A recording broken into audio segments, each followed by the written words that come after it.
सोचिए, क्या यूनिवर्स के नियमों, हमारी पृथ्वी के विज्ञान और बिजनेस चलाने के तौर तरीकों में कोई गहरा कनेक्शन हो सकता है? आज हम इसी सवाल के जवाब में analysis solution mathematics coaching centre और उसकी सीईओ के एक अनोखे नजरिए को समझने वाले हैं, जो इन सभी को एक ही धागे में पिरोता है। चलिए देखते हैं ये दुनिया कितनी दिलचस्प है। तो ये पूरा नज़रिया, इसकी शुरुआत होती है एक बहुत ही पावरफुल आइडिया से। सोर्स के मुताबिक ब्रह्मांड सिर्फ ग्रहों और तारों का झुंड नहीं है, बल्कि हमारे लिए एक ज्ञान है। और यही वो सोच है जिस पर आगे की पूरी कहानी टिकी हुई है। तो फिर इस नज़रिए में ब्रह्मांड का मतलब आखिर है क्या? देखिए, ये सिर्फ मैटर और एनर्जी की बात नहीं है। इसमें समय, सौरमंडल और गैलेक्सीज के साथ साथ स्मृतियां, यहाँ तक के पूर्वजों की स्मृतियां भी शामिल हैं। ये सच में एक बहुत ही अलग और कह सकते हैं दिलचस्प परिभाषा है। तो सवाल उठता है कि ये जो अनोखा कॉस्मिक फ्रेमवर्क है, इसके पीछे कौन है? तो देखिए, सोर्स के मुताबिक ये आइडिया एक मैथमेटिशियन गौरवदीप गौतम का है। अच्छा, तो इस यूनिवर्स की कुछ खास बातें भी बताई गई हैं, जैसे कि ये अरबों तारों और ग्रहों से बना है, ये लगातार फैल रहा है और इसमें जन्म मृत्यु का एक साइकिल हमेशा चलता रहता है। और इस अनंत फैलाव के बीच हम इंसान बस एक छोटी सी जगह पर मौजूद हैं।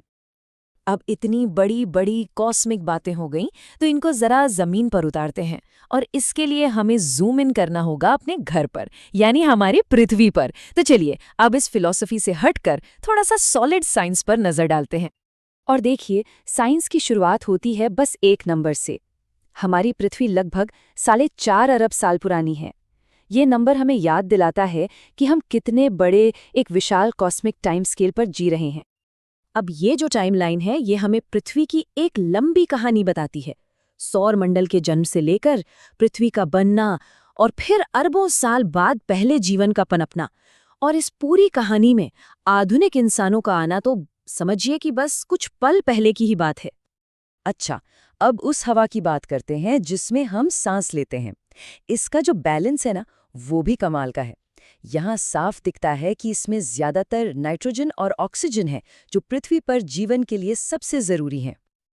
अच्छा, अब अगर हम धरती को ही खोद कर देखें कि ये बनी किससे है, तो पता चलता है कि मोटे तौर पर ये सिर्फ 4 एलिमेंट्स से बनी है: लोहा, ऑक्सीजन, सिलिकॉन और मैग्नीशियम। सोचिए, यही हमारे प्लैनेट के मेन बिल्डिंग ब्लॉक्स हैं।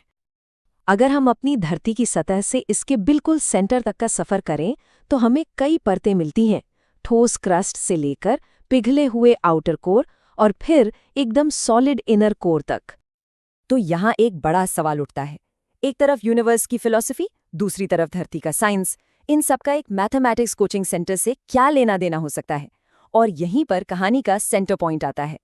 Analysis solution mathematics coaching centre organisation या ASMCC, जो इन सारे आइडियाज को आपस में जोड़ता है।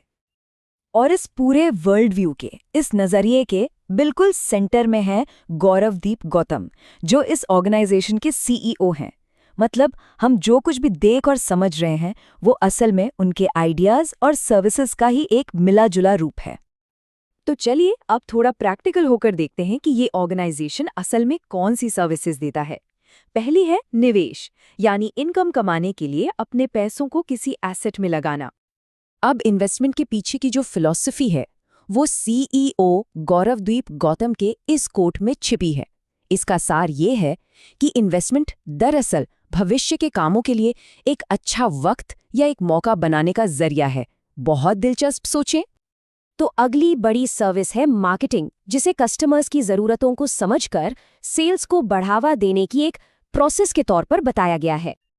और हाँ, मार्केटिंग का एक बहुत ज़रूरी हिस्सा होता है मार्केट रिसर्च। जैसा कि यहाँ बताया गया है, इसका सीधा सीधा मकसद है मार्केट को एनालाइज करके क्लाइंट्स के लिए सबसे ज़्यादा प्रॉफिट कमाने के रास्ते खोजना। तो अगर हम सब कुछ मिला के देखें, तो ASMC की जो सर्विसेज हैं, वो काफ़ी यूनिक हैं। मतलब सोचिए, एक तरफ ये लोग बिजनेस डेवलपमेंट और इन्वेस्टमेंट की बात कर रहे हैं, और दूसरी ही तरफ साइंस और मैथ्स की पढ़ाई। और इतना ही नहीं, एडवांस्ड मैथमेटिकल एनालिसिस भी इनकी सर्विसेज का हिस्सा है। कमाल का कॉम्बिनेशन है। और अब हम आते हैं इस कहानी के आखिरी और शायद सबसे अहम हिस्से पर।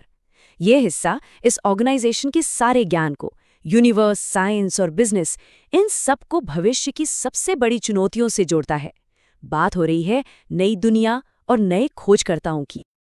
देखिए, सोर्स के मुताबिक आने वाले कल की जो बड़ी खोजें होंगी, जैसे कि स्पेस एक्सप्लोरेशन, उसके लिए सिर्फ टेक्नोलॉजी का ज्ञान ही काफी नहीं होगा।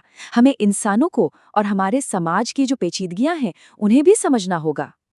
और ठीक इसी जगह पर एक बहुत बड़ा चैलेंज सामने आता है, और वो है अनकॉन्शियस बायस, यानी हमारे मन में कुछ लोगों या ग्रुप्स को लेकर जो पहले से बनी बनाई धारणाएं होती हैं, वो अनजाने में ही हमारे फैसलों पर असर डाल सकती हैं। तो फिर इसका सलूशन क्या है? यहाँ एक 4 स्टेप का तरीका सुझाया गया है। पहले अपनी वर्कफोर्स को समझिए, फिर पहचानिए कि ये बायस या पूर्वाग्रह कहाँ असर डाल रहा है, उसे खत्म करने के लिए प्रोग्राम्स बनाइए, और आखिर में लोगों की क्षमता का पूरा इस्तेमाल करें, क्योंकि वही हमारा सबसे कीमती रिसोर्स है। और हम इस पूरी चर्चा को इसी एक गहरे सवाल पर आके रोकते हैं। सोचिए, हमने यूनिवर्स की फिलॉसफी से शुरुआत की, पृथ्वी के साइंस को समझा, बिजनेस की दुनिया से गुजरे और आखिर में इंसानी सोच की एक बड़ी चुनौती पर आके रुके। आज की दुनिया में जहां हर कोई किसी एक ही फील्ड का स्पेशलिस्ट है, क्या इस तरह के एक यूनिफाइड नजरिए की कोई जगह है? एक ऐसा नजरिया जो ब्रह्मांड को कॉमर्स से जोड़ता हो? ये एक ऐसा सवाल है जो सच में सोचने पर मजबूर करता है।